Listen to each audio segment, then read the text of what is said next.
गर्मी के मौसम में हम गर्मी के कारण बहुत परेशान होते हैं, इसलिए हम इंतज़ार करते हैं कि कितनी जल्दी शाम होगी। वैसे भी गर्मी के दिनों में सुबह और शाम का मौसम बहुत अच्छा लगता है। क्यों? क्योंकि इस समय बहने वाली जो ठंडी हवाएं होती हैं उनके कारण हमें गर्मी से राहत महसूस होती है।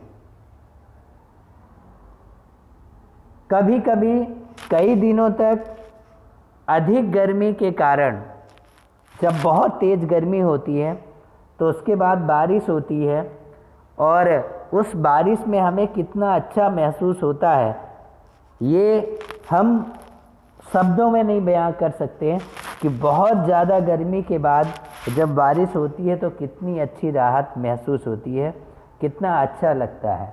आपने इसे ज़रूर महसूस किया होगा। तो ये जो हवा की गति है उसके कारण क्या हैं? कौन से कारक हैं जो कभी समीर, कभी तेज हवा या कभी तूफान के रूप में गति प्रदान कर देते हैं? वर्षा के क्या कारण हैं? क्यों होती है वर्षा? किसके कारण होती है? ऐसे कई सारी प्रश्नों के जवाब हम आज चर्चा में शामिल कर रहे हैं। ये सभी प्रक्रियाएं हमारे वायुमंडल में हवा के गर्म होने और जल वाष्प के बनने का परिणाम है।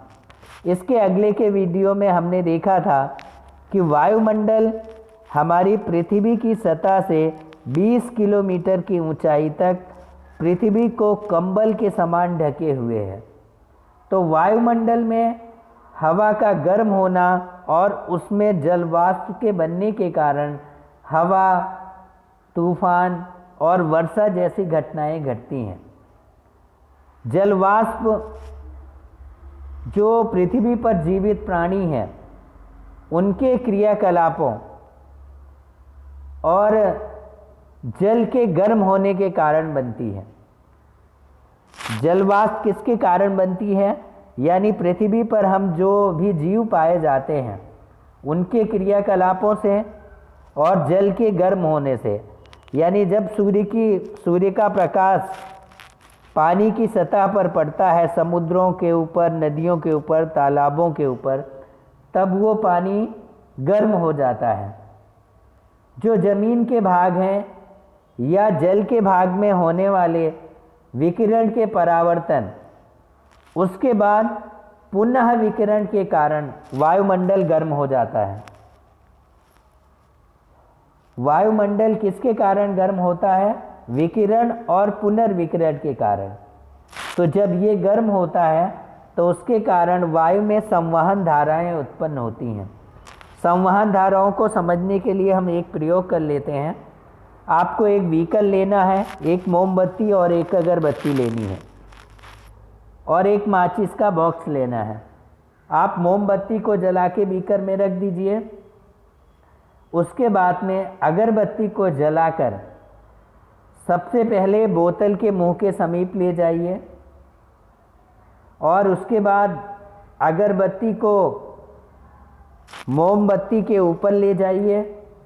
फिर बीकर की अलग अलग जगह पर रख के आप देखिए। अगर अलग अलग जगह पर रख के देखते हैं तो आपको ये देखना है कि धुआं किस तरफ जाता है। जब आप बीकर के किनारे पर रखते हैं तो अगरबत्ती का धुआं किधर जाता है, मोमबत्ती का धुआं किधर जाता है। जब आप मोमबत्ती के ऊपर अगरबत्ती को ले जाते हैं तो उसका धुआं कहाँ जाता है, और जब आप बीकर के अलग अलग भागों में रखते हैं तो उसका धुआं कहाँ जाता है, इस चीज़ का हमें अवलोकन करना है। धुआं जो भी ये प्रयोग द्वारा हम देखते हैं कि धुआं जो पैटर्न अपनाता है वो हमें ये बताता है कि गर्म और ठंडी हवाएं कैसे बहती हैं। इसी प्रकार जब वायु, स्थल और जल के विकिरण के कारण गर्म होती है तब ये ऊपर की ओर प्रवाह करती है। हम जानते हैं कि पानी की अपेक्षा ज़मीन का जो भाग है वो जल्दी गर्म हो जाता है, इसलिए ज़मीन के ऊपर की वायु जल के ऊपर वायु की अपेक्षा तेज़ी से गर्म हो जाती है। यानी जो हमारे ज़मीन के नज़दीक की, स्थल के नज़दीक की हवा होती है वो जल के ऊपर की अपेक्षा तेज़ी से गर्म हो जाती है। यानी स्थल की हवा जल्दी से गर्म होती है और पानी के ऊपर की हवा जल्दी से गर्म नहीं होती।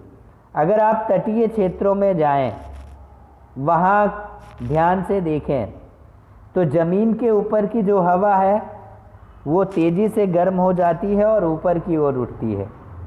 जैसे ही ये ऊपर की ओर उठती है वैसे ही उस एरिए का जो क्षेत्र है, यानी उस एरिए का क्षेत्र का जो दाब है वो कम हो जाता है और समुद्र के ऊपर की जो वायु होती है वो कम दाब वाले क्षेत्र की ओर प्रवाहित होने लगती है। यानी जैसे गर्म हवा ऊपर की ओर उठती है तो उस क्षेत्र का जो दाब होता है वो कम हो जाता है और क्षेत्र का दाब कम होने के कारण समुद्र के ऊपर की जो हवाएं हैं वो उस कम दाब की ओर प्रवाहित होने लगती हैं और वो एक क्षेत्र से दूसरे क्षेत्र में जाकर हवाओं और पवनों का निर्माण करती हैं, जिससे दिन के समय में अगर हम देखें तो हवा की दिशा समुद्र से स्थल की ओर होती है। कहाँ होती है? समुद्र के स्थल की ओर। आप ज़रूर समुद्र के किनारे गए होंगे दिन में, तो वहाँ पे देखिएगा जो हवा होती है उसकी दिशा समुद्र से स्थल की ओर होती है। इसीलिए हमें समुद्र के किनारे गर्मियों के मौसम में जाने पर काफ़ी अच्छी हवाएं चलती हैं, बहुत अच्छा लगता है। हवाएं जब चलती हैं तो काफ़ी दिल को, मन को मोह लेती हैं, इतनी मस्त हवाएं चलती हैं और हमें समुद्र के किनारे बहुत ठंडक में महसूस होती है। इसलिए हमें गर्मियों में बहुत राहत मिलती है। रात के समय में ज़मीन और समुद्र दोनों ठंडे होते हैं, यानी स्थल का भाग भी ठंडा होता है और समुद्र का भाग भी ठंडा होता है। तो हम जानते हैं कि स्थल ज़मीन की अपेक्षा पानी धीरे धीरे ठंडा होता है। इसीलिए जो पानी के ऊपर की हवा होती है वो ज़मीन के ऊपर की वायु से गर्म होती है। इसके लिए आइए हम, यानी जल के ऊपर की जो हवा है वो वायु के ऊपर की हवा से गर्म होती है। तो जो भी अभी तक हमने चर्चा की, इस आधार पर हम दो निष्कर्ष निकाल सकते हैं। पहला, जो तटीय क्षेत्र होते हैं, तटीय क्षेत्रों पर कम तथा उच्च दाब के क्षेत्र रात में प्रतीत होते हैं। दूसरा नंबर, तटीय क्षेत्रों में रात के समय वायु की दिशा क्या होगी? ठीक इसी प्रकार हवा की जो सभी गतियां हैं वो वायुमंडल की प्रक्रियाओं का परिणाम है। विद्यार्थी मित्रों, तो याद कर लीजिएगा, यहाँ पे हवा की सभी गतियां विभिन्न वायुमंडलीय प्रक्रियाओं का परिणाम है जो पृथ्वी के वायुमंडल में असमान विधियों से गर्भ होने के कारण होता है। यानी हवा की सभी गतियां विभिन्न वायुमंडलीय प्रक्रियाओं का परिणाम है और ये इसलिए गर्म होती हैं क्योंकि वायुमंडल में असमान विधियों से गर्म होती है हवा। लेकिन इन हवाओं को और बहुत से अन्य कारक भी प्रभावित करते हैं, जैसे पृथ्वी की घूर्णन गति तथा पवन के मार्ग में आने वाली पर्वत श्रृंखलाएं। अभी इस क्लास के अंदर हम इसके बारे में अध्ययन नहीं करेंगे, लेकिन इसके बारे में सोचते हैं कैसे हिमालय की उपस्थिति से इलाहाबाद से उत्तर की ओर प्रवाहित होने वाली वायु की दिशा परिवर्तित हो जाती है। इसके बारे में हम आगे के क्लासों में जानकारी लेंगे, पर यहाँ पे एक चीज़ सोचने वाली है कि जो हिमालय है, हिमालय की उपस्थिति के कारण इलाहाबाद की तरफ से जो उत्तर की ओर हवाएं प्रवाहित होती हैं, उनकी दिशा हिमालय के कारण बदल जाती है।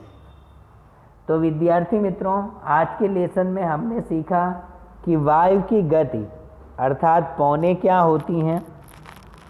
फिर मिलेंगे अगले लेसन में। तब तक अगर चैनल पर नए हैं तो ज़रूर सब्सक्राइब करें। कोई प्रश्न है तो कमेंट में लिखें। फिर मिलेंगे अगले टॉपिक के साथ। तब तक के लिए धन्यवाद। Thank you so much.